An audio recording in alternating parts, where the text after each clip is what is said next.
All right, everybody, welcome to video installment 3 of Jayce Croft's 70 SS454 project, formerly owned by me.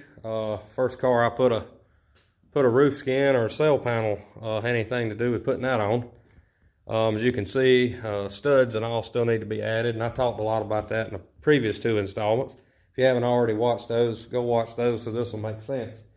But what we're doing is I'm doing the first round of blocking here with Tamco 5310 and put it on real heavy, and using a 220 with the True Blocks plexiglass blocks to block this thing out with. And I'm noticing that even the plexiglass blocks do a better job on the wet sanding than the Durablocks. Now you'll notice I like to keep a round Durablock here, and this really has a good purpose in areas like this and curved areas and less conspicuous, areas. Those rigid blocks just don't quite want to do right. True Blocks also make some other ones that I may get in the future, but for now, that's what we're going to use. So we got the fenders and all blocked out. Wasn't real happy with what I found. A lot of some more work is going to have to be done, especially on that side over there. I might have mentioned this in a previous video, but it goes without saying. Again, here where I put this tape, we've still got some waves in there. You can actually feel it right there, feel a ripple there, and that's not going to be good, especially on a black car. That would actually be borderline on a light colored car. Tomorrow, the plan of action, it's going to be really cold in the morning. Not really in the mood to get wet with this 25 degrees. So what I'm going to do is take advantage. I do have heat in here, but I'm going to go and fit the doors. This car had a quarter here put in at one time. So but I never, even when I owned the car, really paid attention to the door gaps. So I'm going to put the doors on the car, get the doors lined up, see kind of where we stand on the smoothness from panel to panel and the gap here. You'll notice I don't spend a lot of time making door gaps. It's perfect. I make them as good as factory or better, and that's sufficient. But you don't want something sticking way out or sticking way in when it's in. You want to get the best mechanical adjustment before you start wiping body filler to try to make things better. You don't see me do that a whole lot. I have had to do it in the past using aftermarket parts. Usually original parts on these Monte Carlos do a pretty good job. I was also informed this car is going to be a vinyl top car. So now we have the added challenge of mocking up all this trim and putting that back in location, drilling all the holes for the studs, drilling the holes here for the corner pieces. So that'll be a lot of fun. But of course, and we also got to add the studs for the windows. This quarter panel here blocked out real nice. Actually a little better than the one over here. The one on this side is going to need a little work in this area. Not bad. So once I get the doors hanging on the car, I'm going to go ahead and block the doors with 220, and then I can look down the side of the car and see how straight they are. I've blocked these doors like this before, and they look okay, and then you get them vertical, and it's like, they need more work. So go ahead and put them vertical and block them. That way we'll know what we got. I've already started the wet sand the back of the deck lid. It's a good practice to go ahead and do this stuff, and I've caught myself needing to do something big like this and getting ready to paint the door jambs, and you always procrastinate sanding stuff like this because it's a pain, but go ahead and get it over with. And I don't have a jam sander right now, so if you want to know about the jam sander missing, then you can watch my end of year video 21 summary. At the end of that video I explain what happened to my door jam sander, and it's not a mechanical tool, it was a human being. So anyway, enough about that. But yeah, here we are. We've got basically down to the doors. I've also got to fit the make sure the deck lid fits correctly, because this car has had a tail section put in it before. So anyway, enough talking, and we'll move on to the next clip, and we'll show you about panel fitment, and we'll see how all this lines up. All right, folks, what we're doing here today is putting the doors and fenders on for the first of the time they'll have to go on here.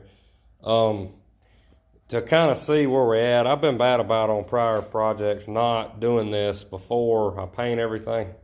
And then I get into where I've got, you know, hood clearance issues here and stuff. So what I'm trying to do here today is line all this stuff up, go ahead and set my door hinges, and then I'm gonna leave the doors on the car while I block everything back down. And then if I need to try to match, I need to wipe, skim coat something to make everything match. That's what I'm gonna do.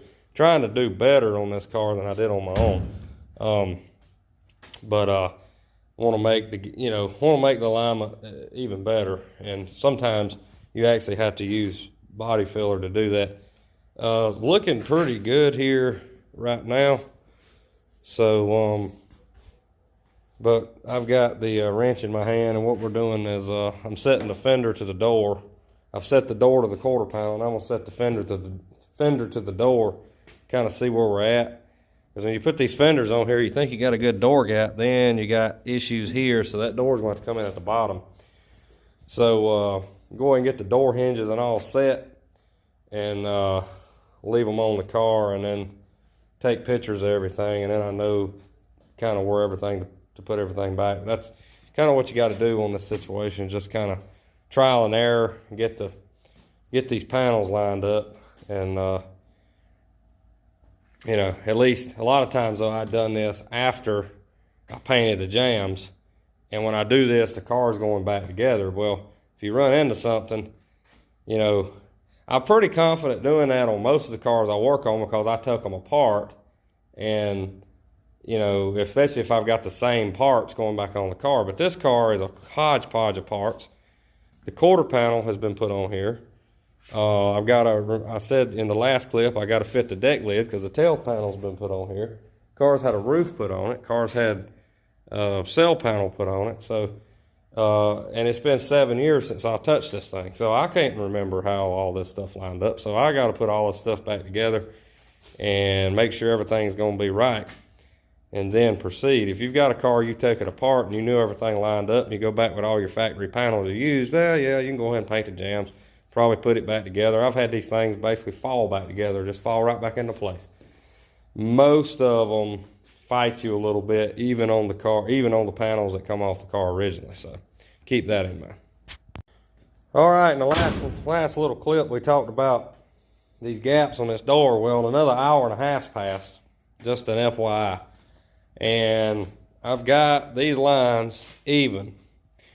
And what I'm going to do is take middle node and write down, you know, how many shims I got in the bottom and how many shims I got here and whatever. That way we know what to put back. But here's the deal. This gap looks good to the untrained eye. It looks like a real tight gap. Here's the problem. On a Monte Carlo, at least, here's the problem. And this is where you talk about, you know, having all these pretty door gaps ain't worth a flip. And here's why. Look at this. Watch the door as it opens. There is literally no room for error here. You can hear it hit just a little bit. If somebody's got their hand on this door, it's going to hit. So I'm going to have to work on this to get that gap opened up. It looks good the way it is, but it's just not practical. See, it looks fine like this, but unfortunately, it's just not practical. So this is where some ingenuity is going to have to come in. The gap back here could stand to be a little closer. I'm wondering now if the whole door needs to come back. If that's the case, I'm not going to mess with it at this point. I'll just, when I disassemble the car again, take the fenders back off, I'll get this door, and once this door gap back here tightens up, you'll know that this is going to be better. But again, that's where fit over function. You got to have function over fit. Yeah, that looks nice. Think about it. More primer, more paint, clear coat. How much thicker this edge is going to be. So you automatically, you take a gap that may be minusculely clearing, and then you chip the paint. So keep that in mind when everybody's ranting and raving about door gaps. This is the real world here. And on every car, every truck, it's going to be different. What you can get away with on one car, you won't get away with on this car. And less than a 1/4 inch door gap here is not going to fly on a Monte Carlo. It's just not. So keep that in mind as we move forward. Okay, so we added some shims, 3 shims, 1 on each bolt on the door hinge here. Let's see what happens.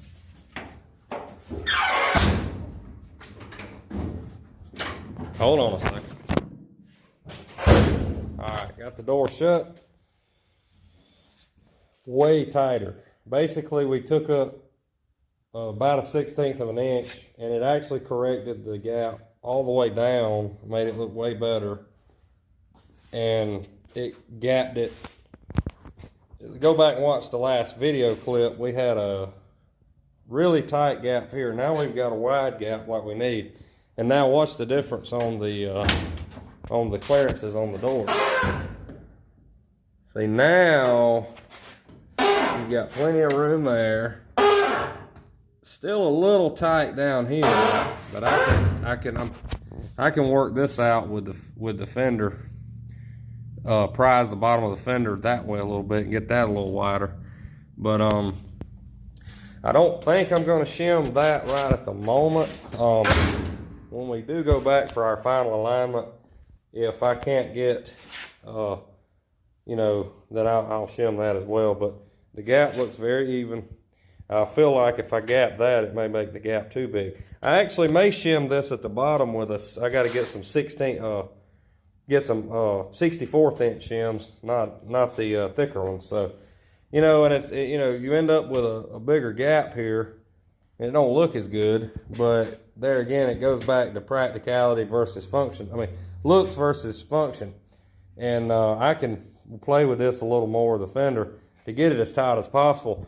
But what's important is this area right here. It's got to be able to clear.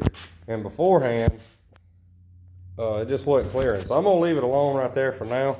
I'm sure we'll play with it some more as time goes along. But now this will allow me to get the body work done, kind of see where I'm at on the overall straightness of the car. All right, so we're back out here with the panel alignment. We're heading towards 5 hours in the day on body and panel alignment. But one little thing I wanted to talk about was this door had a flange stuck out down here. So what you do is you take a hammer and a piece of wood, and you open the door, put it, or actually with it shut, you just simply take the hammer and hit the wood down through there, and that curled this door in. And honestly, I don't even feel it rippled. It probably will take very little body filler here, if any, to get that back. When I wet sand this, good thing too, I haven't wet sanded it, so I'll know how much I need to wipe. But this is a perfect gap now here. And I don't know, when I take this fender back off, I may move the hinges to be able to take those shims out. But regardless, I'm leaving the hinges on the car, locking them down, and I'll put the doors back. I'll put the doors back on the hinges, and then hopefully come back up with this same alignment. So that's our goal anyway. I want to show you a little bit what I've done on this side. I've been working on this side here. Got these hinges pretty much set where they need to go, and got this gap here. This side here is factory, no quarter panel, so it's just gapped real good and true, all nice down through here. This door's not sticking out. So I mean, you know, I don't know. I mean, you know, all these people, all y'all out there that try to spend all this time on getting fancy gaps. I mean, this is 1970, just with a little work. I mean, you know, a little more time spent than the factory, and I mean, I don't see how you get much better than that. So,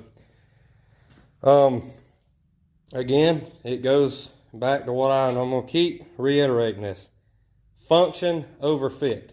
You cannot have an extremely tight gap on a driven car with potholes and all that kind of stuff. So it's just not going to work. You also, on every car is going to be different on what gap is going to work. So it's got to fit. It's got to function. You can't open something up and it hit. So that's what we ran into over here. Had a nice looking close gap. So you open the door and it hits. So on a Monte Carlo, it's about the closest gap you're going to be able to have. Chevelle's probably the same way. Well, Chevelle is the same way. And El Camino, I've worked on both of them. So anyway, so we will continue. Next step of business is put that fender on, get it braced out, and we'll see what we got over there. And I'll do another clip. Okay, so I know this is a restoration profile video of restoring this car, but this is also tech info. I'm trying to tell you and kind of show you a little bit. I can't, like I said, it's hard for me to hold the camera and do this stuff, but get down on the floor here. These bottom bolts in a Monte Carlo are very important. You need at least 1.5 inch bolts. These factory bolts are barely long enough. Go ahead and get you some longer bolts. New clips. Get you a big fender washer so you got something to hold. Now, you're going to notice this is dragging this edge here. It shouldn't be touching, but even if this car was finished, that would be acceptable because the rocker trim's coming right down through here, and it's enough of a transition, it won't make the trim stick out. But when I get this fender back off, I'm going to try to hit that edge here. There's some filler on the edge where I cut rust out here, and this was done years ago here, back in 13. But I'm going to work on this edge so I give me a little more clearance so it's not dragging. That'll go in a little further probably. And you can also notch your adjustments out if you need to. That's another thing. But here's what I wanted to show you. Looking kind of up the skirt here, as they say, on the car, you can see that that's perfectly flush. There's no gap. It's not sticking out. If you do have anything sticking out, it's acceptable for the fender to stick out from the factory. It's the way they were designed that way, so it cut down on wind noise. But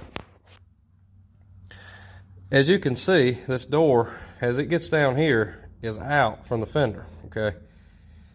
There's also situations where you pick your poison. If you're building a driver and you got a nice line here, and you've done everything under the sun and you just can't get the gaps exactly right, you want the gap to be off at the bottom, not at the top. There again, pick your poison. But this situation, we're not going to be picking any poison. We're going to get this straightened out. But what you're going to do is you're going to take your 1/2 inch gear wrench and you're going to get on the inside of this door. And gear wrench works out perfect for this, and not trip over your jack. Ow. And what you're going to do, you're going to leave the door, you're going to leave the thing up here tight. So these are not all the way tight where I put them on. But you're going to loosen them up enough where they can move easily.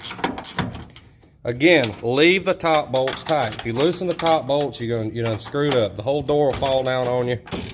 You've messed up. So get them good and loose. And then, let's see if I can do this here. So what you're going to do is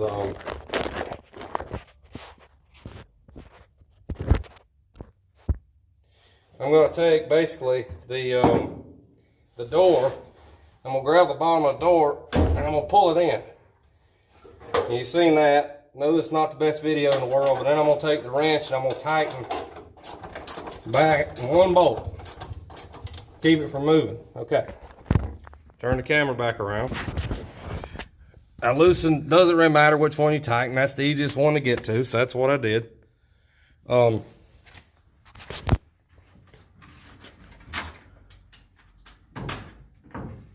of course, I moved it too much because you can see the door is way too far in now.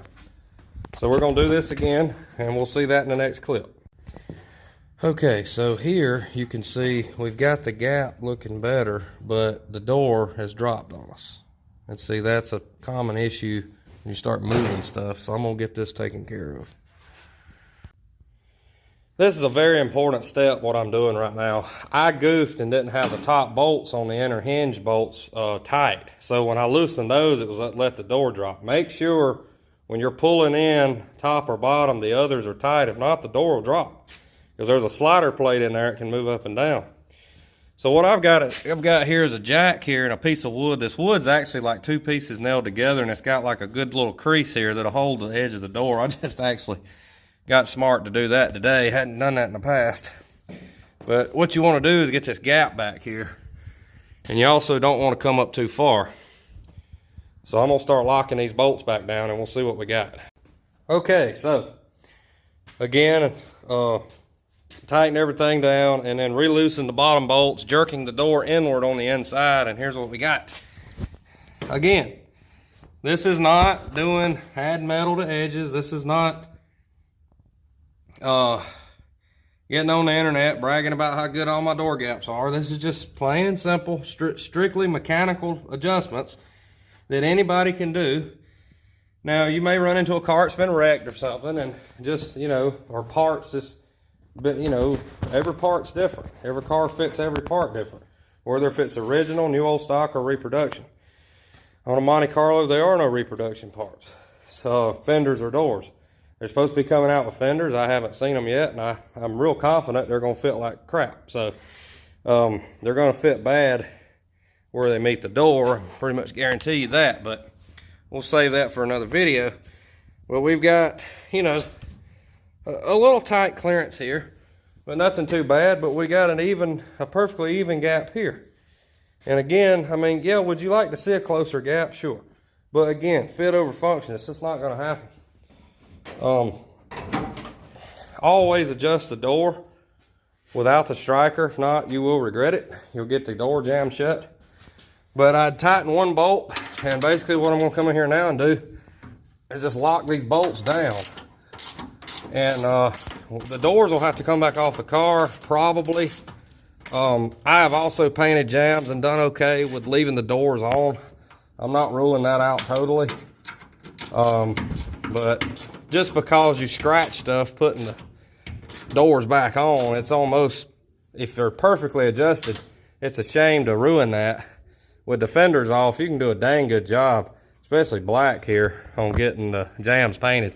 You just got to lay on your ground and get the bottom of the door. But we'll see. We'll cross that bridge when we come to it. And if I decide to do it that way, I'll show you how I do it. So anyway, we got it all tightened up. And what you want to see is these lines lining up. And there you go. So also, again, bottom of the fender adjustment, very important. So we'll look at this side, and we'll go over here on the other side and take a look. Again, just straight mechanical adjustments.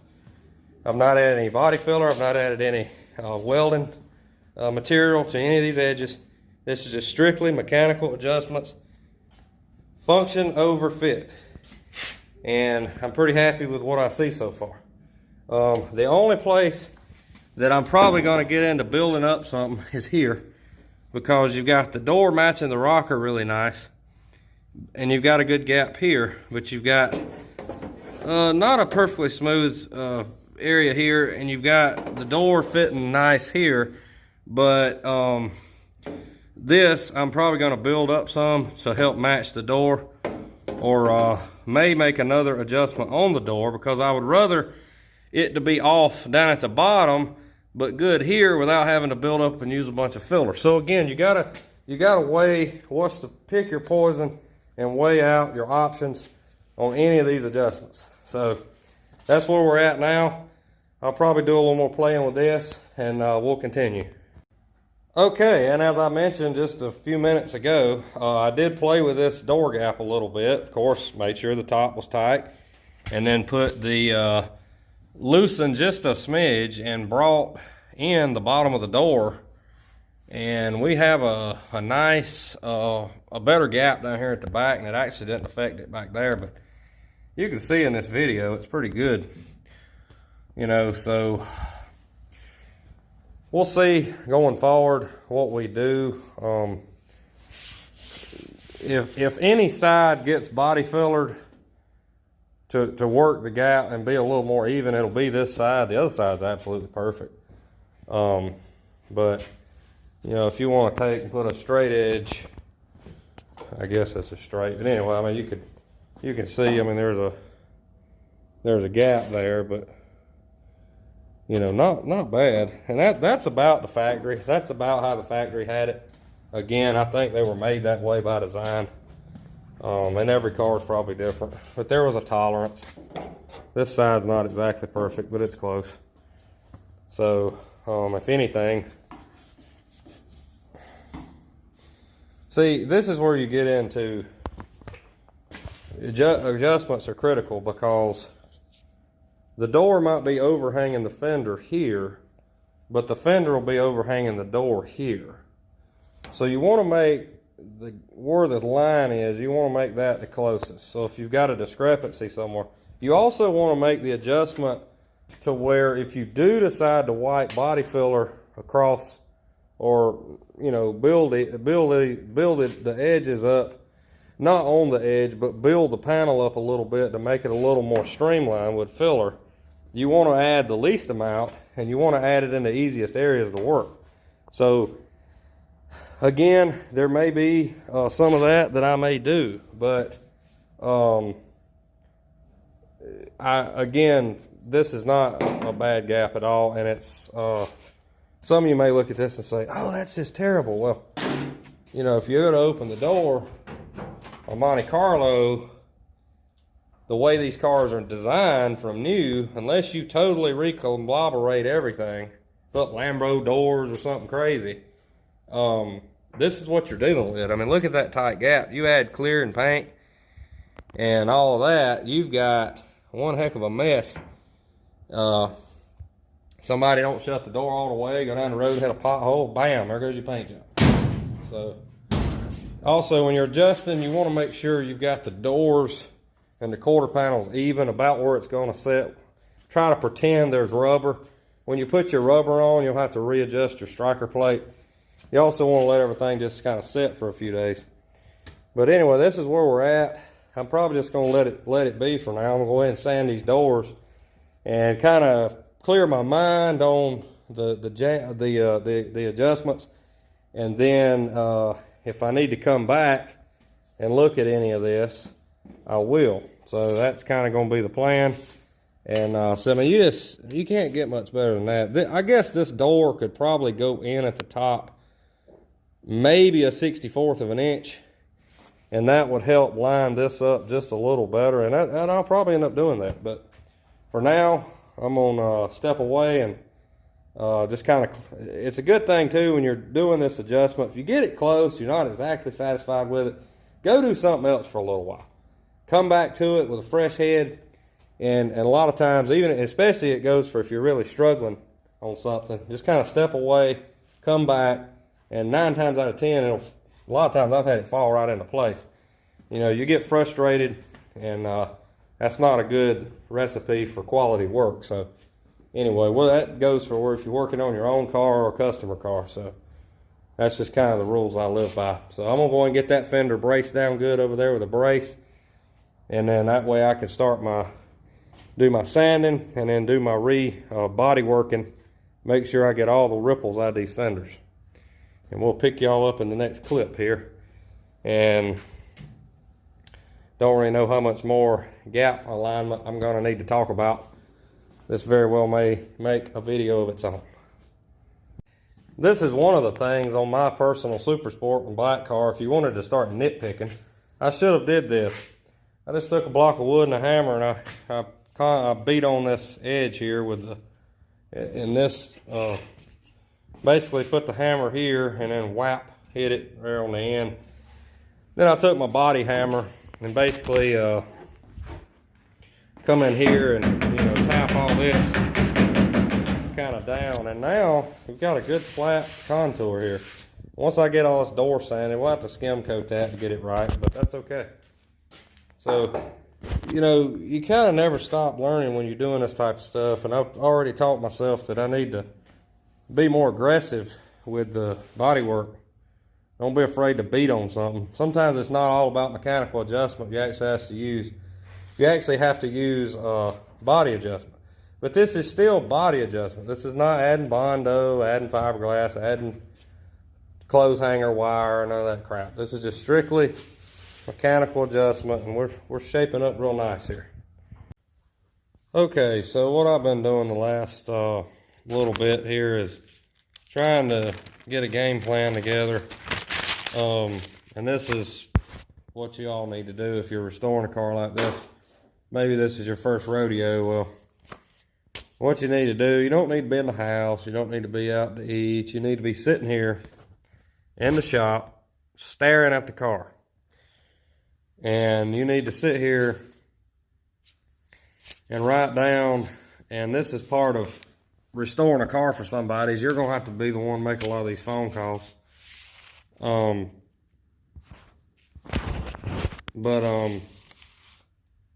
Basically what I've done is made a list. I'm not going to go over everything here on the list, but some of the stuff that'll bite you in the butt I'm going to mention, because it keeps you from putting the car back together.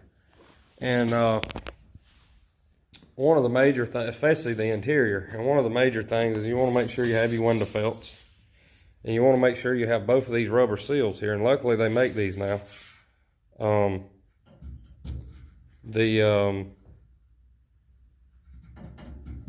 Fusick makes these pieces, and I've talked about that before. And then I think they also sell, the same company sells these pieces. Most of the time these are good, but that'll keep you from being able to put your interior back together, so that's very important.